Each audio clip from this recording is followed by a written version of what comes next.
Bom dia, querida gente. Então, nós estamos chegando hoje, mais uma vez, até vocês com o programa A Voz do Senhor. Infelizmente, na semana passada, nós não pudemos fazer o nosso programa, mas hoje, com um pouco mais de informalidade, nós queremos fazer. Então, vocês já vão percebendo que o nosso programa também ele é itinerante e vai acompanhando o padre, o missionário, aonde quer que ele vá também. É isso. Caminhando por essas estradas da vida, nós queremos fazer acontecer o nosso programa A Voz do Senhor. Hoje é domingo e por isso a Voz do Senhor chega até vocês e nós, em termos de liturgia, estamos caminhando para. Estamos no segundo domingo do Advento. Advento como tempo forte que nos prepara para a vinda do Senhor Jesus, para o Natal do Senhor Jesus. Pois bem, minha querida gente, nós queremos iniciar o nosso programa A Voz do Senhor. Vinde, ó Deus, em nosso auxílio, socorrei-nos sem demora. Glória ao Pai, ao Filho e ao Espírito Santo, como era no princípio, agora e sempre. Amém.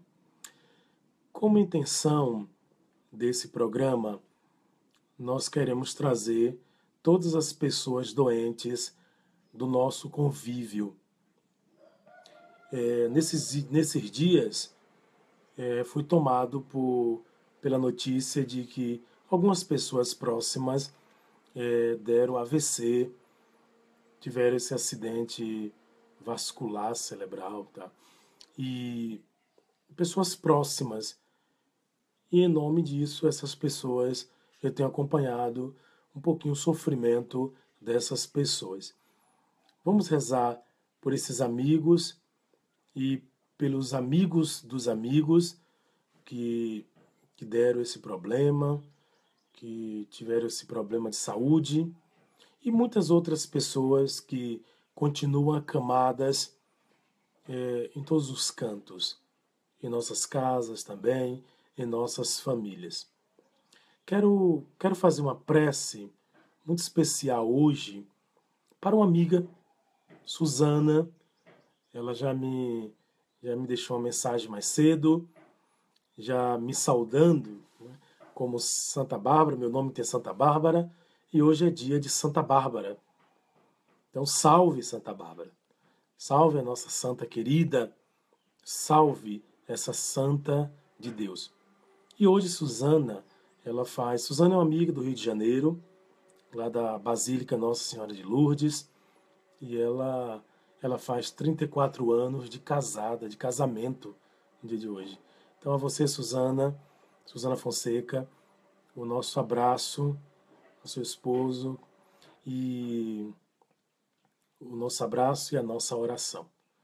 Vamos rezar por Suzana, rezar por todos os amigos que estão doentes, rezar pelos amigos que também vão acompanhando esses outros amigos enfermos. Rezemos por todos nós nesse tempo forte de advento que nos prepara para a vinda do Senhor. Nós precisamos. É questão de, como diz em termos de urgência aqui na nossa terra, na nossa região, é questão de vida ou morte. É isso mesmo. Celebrar o Natal do Senhor, celebrar de novo o Natal do Senhor, é questão de vida ou morte. Porque, não muito mais, é questão de vida. E se não celebrarmos, a gente cai na morte. Porque o Natal do Senhor encerra muito sentido. Há muito sentido no Natal do Senhor. Então, por isso, a gente não pode perder essa dimensão. Muito bem. Oremos no dia de hoje.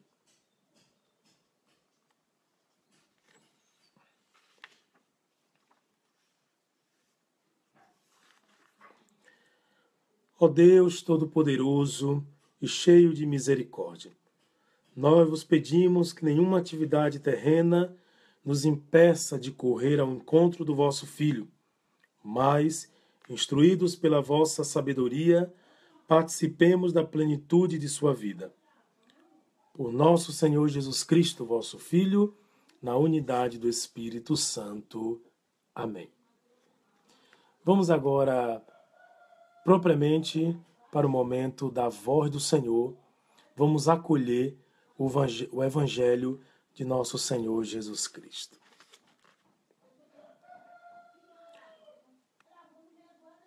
Do Evangelho de Jesus Cristo, segundo Mateus. Naqueles dias, apareceu João Batista pregando no deserto da Judéia. Convertei-vos, porque o reino dos céus está próximo. João foi anunciado pelo profeta Isaías, que disse: Esta é a voz daquele que grita no deserto: Preparai o caminho do Senhor, endireitai suas veredas. João usava uma roupa feita de pelos de camelo e um cinturão de couro em torno dos rins. Comia gafanhotos e mel do campo. Os moradores de Jerusalém, de toda a Judéia e de todos os lugares em volta do Rio Jordão vinham ao encontro de João. Confessavam os seus pecados e João os batizava no Rio Jordão. Quando viu muitos fariseus e saduceus vindo para o batismo, João disse-lhes: Raça de víboras venenosas, quem vos ensinou a fugir da ira que vai chegar? Produzi frutos que provem a vossa conversão. Não penseis que basta dizer: Abraão é nosso pai, porque eu vos digo, até mesmo destas pedras Deus pode fazer nascer filhos de Abraão. O machado já está na raiz das árvores, e toda árvore que não der bom fruto será cortada e jogada no fogo. Eu vos batizo com água para a conversão, mas aquele que vem depois de mim é mais forte do que eu. Eu não sou digno de carregar suas sandálias. Ele vos batizará com o Espírito Santo e com fogo. Ele está com a pá na mão. Ele vai limpar sua eira e recolher seu trigo no celeiro. Mas a palha ele a queimará no fogo que não se apaga. Palavra da salvação, glória a vós, Senhor. Queridos amigos e amigas, querida gente, mais uma vez o Senhor vem ao nosso encontro por meio da sua palavra. Vem ao nosso encontro por meio do seu evangelho, da sua boa nova. E nesse tempo de preparação, nesse tempo de advento, preparando-nos para o Natal do Senhor Jesus, nós recebemos esse texto de hoje, que ele se encontra em Mateus 3, de 1 a 12. Mateus 3, de 1 a 12. Nós recebemos esse texto que nos fala de João Batista no seu ministério. João, o batizador. João que todos os dias estava no Jordão batizando. E o seu batismo era um batismo de preparação. Era um batismo que apontava para algo maior. Quer dizer, João Batista, como aprendemos na catequese, ele é o precursor de Jesus. Ele é primo, precursor de Jesus. Nas palavras de Jesus, um grande profeta. Um grande profeta que veio anunciar o projeto de Deus. É nesse sentido que nós precisamos, sobretudo, lembrar de João Batista. Ele é aquele que prepara o projeto de Deus. Ele é aquele que, entre outros, e claro, com um tom de destaque, o próprio Jesus dá um tom dá uma condição muito especial a João Batista. Ele veio para preparar o caminho do Senhor. E nesse sentido, nós precisamos nos colocar em duas perspectivas. Nós precisamos nos colocar como esse instrumento, vamos dizer assim, todos nós estamos no grupo de João Batista. Todos nós somos da Irmandade de João Batista. Somos da sua congregação, vamos dizer assim. Todos nós somos. Na medida em que todos nós somos convidados a preparar o caminho do Senhor. Todos nós somos convidados a nos colocarmos nessa perspectiva de fato, fazer a nossa parte, dar a nossa parcela de colaboração para que o reino aconteça. O reino não é simplesmente a força de Deus que se experimenta na natureza. O reino não é simplesmente, uma manifestação divina por demais espetacular. Não. Se aprover a Deus, vai acontecer. Mas o reino de Deus, ele tem a sua manifestação no dia a dia. E essas manifestações, elas são simples. Essas manifestações, muitas vezes, nem têm a luminosidade que a gente espera. Porque muitas vezes, nós estamos em uma sociedade de espetáculo. E muitas pessoas se dão em espetáculo. E muitas pessoas provocam o espetáculo.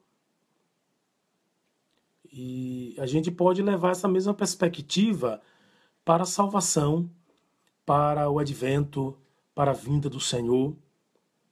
Porque muitas vezes a gente quer o holofote, o espetáculo, aquela luminosidade que parece ofuscar os nossos olhos. Quando a gente já aprendeu, e por isso é importante repetir, que a luminosidade que vem do mistério divino, ou dos mistérios divinos, a luminosidade que vem do mistério divino por excelência, que é Jesus Cristo, Deus em nosso meio, ele não tem brilho aparente. Olhemos para a manjedoura. Quem é que de fato consegue perceber que naquela manjedoura, naquele lugar, tem um menino, tem um Deus, menino tem, mas um Deus menino? Quem é que consegue perceber?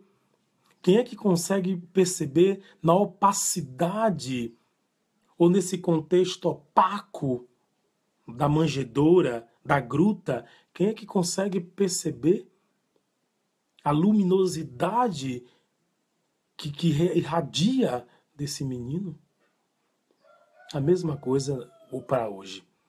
A mesma coisa para a nossa vida. Quer dizer, é importante perceber a luminosidade que vem da não luz, aparentemente falando. E é o nosso maior desafio. Perceber a manifestação do menino Deus em nossa vida. Então, nesse sentido, nós somos todos da confraria, da congregação, da fraternidade de João Batista. Todos somos convidados a pararmos, a perceber, a perguntar como é que eu me coloco, como é que eu estou como instrumento da manifestação, da epifania de Deus para o mundo. Essa é a grande pergunta. Em que lugar? Qual é a minha parcela de contribuição para que a epifania de Deus continue acontecendo no mundo? Epifania, manifestação gloriosa, quer dizer. Qual é a minha contribuição para que nesses ambientes tão opacos da própria vida, a gente possa encontrar a luminosidade do menino Deus. Qual é? Depois olhar, precisamos olhar para esse texto numa perspectiva também muito pessoal. Na primeira ideia, na primeira direção, a gente fala num sentido mais missionário. Quer dizer, esse reino não vai acontecer sem nós. Não vai acontecer sem nós porque Deus não quer. Esse reino vai passar pela nossa vontade, vai passar pela nossa adesão, pelo nosso sim, pela nossa fé, pelo nosso sim. Quer dizer, esse reino, Deus, ele é sem nós. Mas a partir do momento que ele resolve nos salvar e coloca toda essa salvação em um projeto, na medida que ele manifesta para todos nós, para a humanidade, que ele tem um projeto de salvação, isto é, um projeto de comunhão e de vida para a humanidade em relação a ele mesmo, isso significa que Deus é sem nós, mas não quer ser sem nós mais. Deus ele manifesta o seu reino até sem nós, mas ele não quer manifestar o seu reino sem nós. Então o reino de Deus, ele vai passar também pelas nossas escolhas, pelos nossos valores. Ele vai passar pelas nossas causas. Ele vai passar pela nossa acolhida às pessoas. Então tudo isto vai ser sinal do reino de Deus para outra pessoa. Então, assim, é importante que a gente não perca de vista isso. Eu tenho uma amiga, a irmã Terenice, um abraço para ela, de Feira de Santana, mas está em Natal. E mais cedo já vi uma mensagem dela dizendo, fazendo café, eu me lembrei do Senhor, tá? Me lembrei de ti, de você. E então, assim, quer dizer, nos pequenos gestos a gente manifesta o amor de Deus também para as outras pessoas. Então é isso, nesse sentido que a gente falou da primeira perspectiva missionária. Mas, repito, volta agora, um pouco mais. Agora, essa perspectiva pessoal. E nesse sentido, o texto ele está provocando, quer dizer, o próprio João Batista, quando viu que vinham se aproximando os saduceus e os fariseus, o próprio João Batista, ele começou a endurecer um pouco mais o discurso. Por quê? Porque ele percebia na sua sensibilidade, vamos dizer assim, na sua sensibilidade pastoral e missionária, ele percebia que esses interlocutores precisavam de uma palavra mais forte. Muitas vezes nós também estamos assim. E por isso encontramos frases como: o machado já está na raiz das árvores. Quer dizer, uma imagem até que, para toda a sensibilidade hoje ecológica, não é uma imagem que cai bem assim para a gente. Mas tudo aqui é uma metáfora, uma comparação, uma imagem para ajudar a dizer que o machado é outro e a árvore também é outra. Então João vai dizer, olha, o machado já está na raiz das árvores, e toda árvore que não der bom fruto será cortada e jogada no fogo. Essa palavra me chega tão bem e ao mesmo tempo de um jeito tão forte, porque de fato é isso. Quer dizer, essa palavra nos traz a urgência da própria vida, a urgência de decisões que não decisões que de fato são proteladas muitas vezes por nós no sentido de viver uma vida mais radical. E radical no seu sentido positivo. Radical significa raiz. Muitas vezes a gente toma isso aqui, radical como radicalismo. Eu digo, fulano é radical. A gente toma como fulano é um radicalista. Aí é um tom mais negativo, quer dizer, ele é muito fechado, ele é muito duro. Agora, dizer que uma pessoa é radical não deveria ter um tom negativo, pelo contrário, deveria ter um tom positivo, porque radical vem de raiz. Vem de raiz. Então, quer dizer, ir à raiz das coisas. Viver com autenticidade. Alguém radical, dizer alguém, ele é radical. Não, ele não é ele é intransigente. Às vezes acontece isso. A gente pega a palavra radical para dizer ele é fechado demais, ele é intransigente demais. Não. No sentido positivo, é dizer fulano é radical nesse sentido aí. Quer dizer, a busca de autenticidade dele, a radicalidade nesse sentido. Ele quer ir à raiz, ele quer ir às consequências das coisas. Quer dizer, o radical, no sentido positivo, é alguém consequente. Consequente com as próprias escolhas, com as próprias palavras, com as próprias decisões. É nesse sentido. E aqui João diz, olha, o machado já está posto à raiz da árvore. Impressionante essa imagem. Quer dizer, o machado não está posto em uma parte do caule, ou na parte mais baixa do caule, que vai se aproximando, sei lá, da raiz. Não. O machado já está posto na raiz, naquilo que é mais profundo, naquilo que sustenta. E muitas vezes, quantas coisas que nós pensamos que são raízes em nossa vida, e elas não são. Não são elas que de fato sustentam. Que a raiz é isso. Né? Ela sustenta uma árvore e ela firma a árvore no chão e ela sustenta, ela dá vida à árvore na medida que é pela raiz que essa árvore se alimenta, que a árvore se alimenta. Muitas vezes, quantas vezes nós descobrimos que certas coisas não ocupam o lugar de raiz em nossa vida. Então essa imagem ela é muito oportuna, muito pertinente para a nossa reflexão.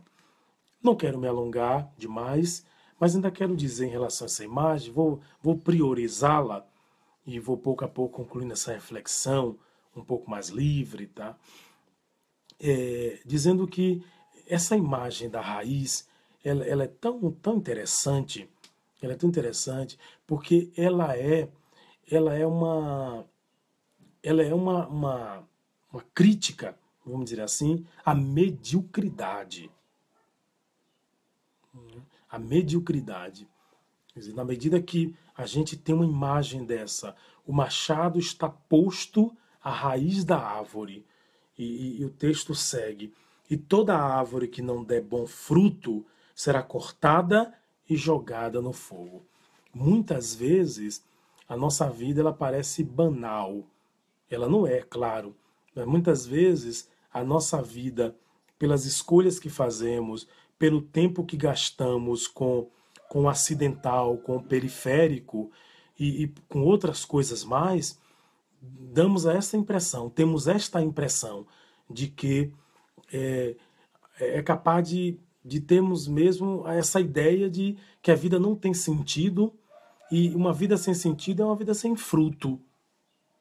E aqui a insistência de Jesus, do Evangelho, porque esse tema do dar fruto aparece em outros lugares, quer dizer, é preciso dar fruto. O que é dar fruto é procurar a radicalidade da própria vida.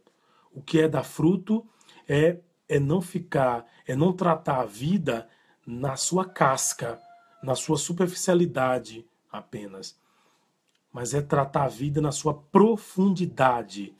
E profundidade tem a ver com raiz. É tratar a vida na sua profundidade, na profundidade que ela merece. Muitas vezes ficamos na casca, na periferia, na superfície, melhor dizendo, e não tratamos a vida com a radicalidade que ela merece.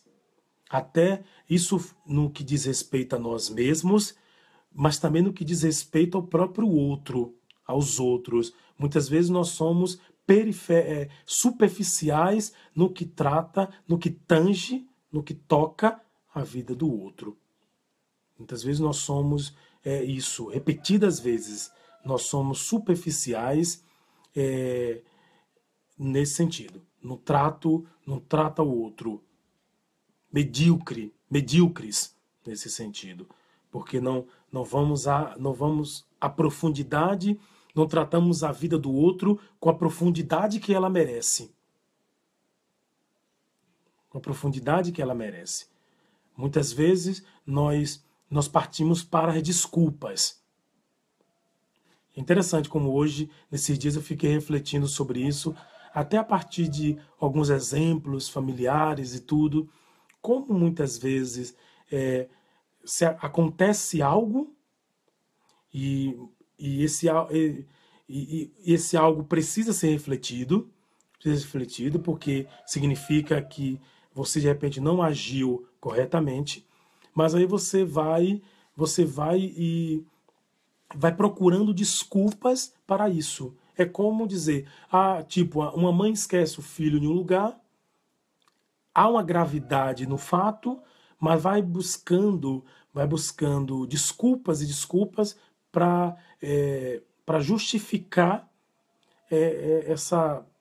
esse abandono do próprio filho em um lugar tal. Como acho que em tempos recentes, no Rio de Janeiro, uma mãe esqueceu a criança dentro de um carro trancada. E a criança morreu. Então, assim, e aí a gente pode ficar buscando desculpas e não chegamos à raiz das coisas. A vida pode ser tratada com essa mediocridade, tanto a própria vida como a vida do outro. A gente pode estar buscando subterfúgios, pode estar buscando até meias verdades e não trata a própria vida e a vida do outro com respeito e profundidade, radicalidade que a própria vida e a vida do outro necessitam. É muito sério. É muito sério isso aqui. É muito forte. Então, o Evangelho, nesse sentido, nos provoca por demais. Por demais. É por isso que, em muitas ocasiões, alguém diz, mas, como lá no discurso de João 6, pão da vida, quem pode pegar esse discurso? Ele é duro demais. Vós quereis ir embora? Pedro diz, não, Senhor, só tu tens palavras de vida eterna. Então, é bem isso. Quem pode suportar esse discurso? Claro, aqui a palavra de Deus, ela é poesia. Poesia não porque simplesmente que alguns podem pensar que poesia é melosidade. Não. Poesia é sonoridade. Poesia é beleza, é ternura. Mas poesia é também radicalidade, é profundidade. E por isso, Adélia Prado, em uma poesia sua, vai dizer, falando de Jesus Cristo, ela vai dizer, a poesia nos salvará. Sim, sim, a poesia nos salvará. Na sua poesia guia. Então, não como simples melosidade, mas como Jesus Cristo, como a poesia do mundo, em sonoridade, em ternura e profundidade. É essa poesia, Jesus Cristo, que vai salvar o mundo. Eu quero fazer a minha reverência à Virgem Maria. Nós estamos nos aproximando do Natal e ela pode ser considerada nesse tempo a Senhora da Esperança. E também nós estamos nos aproximando do dia 8, dia da Imaculada Conceição. Eu quero terminar esse nosso momento dedicando a todos vocês.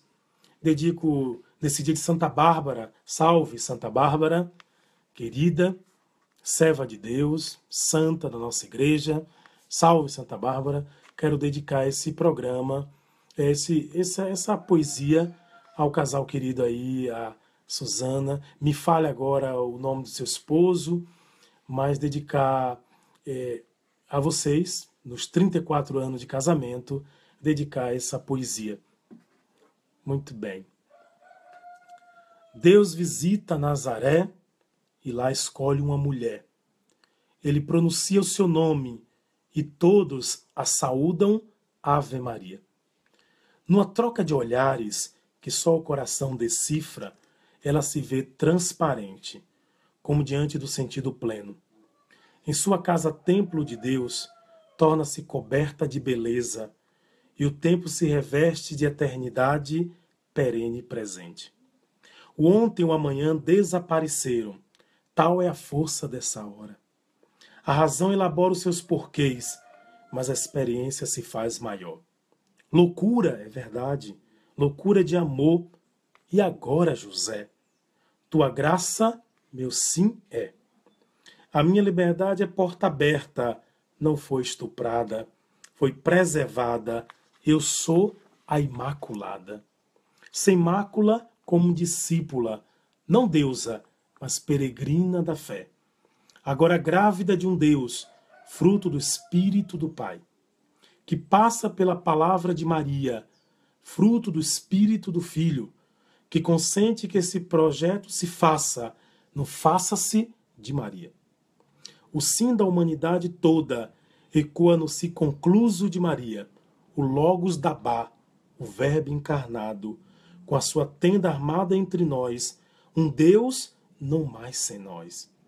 Toda bela o que em ti habita, no mundo esperança suscita, toda bela, tua presença canta a humanidade, mãe tão pequena e tão grande, capaz de um Deus tão grande e tão pequeno.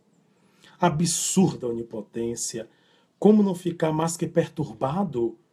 Amor imprevisível, nada para Deus é impossível, somente Deus, o amor. Senhora da Esperança, de Júlio Santa Bárbara. Quero desejar a todos um bom domingo, uma abençoada semana. Fiquem com Deus e até a próxima, se Deus quiser.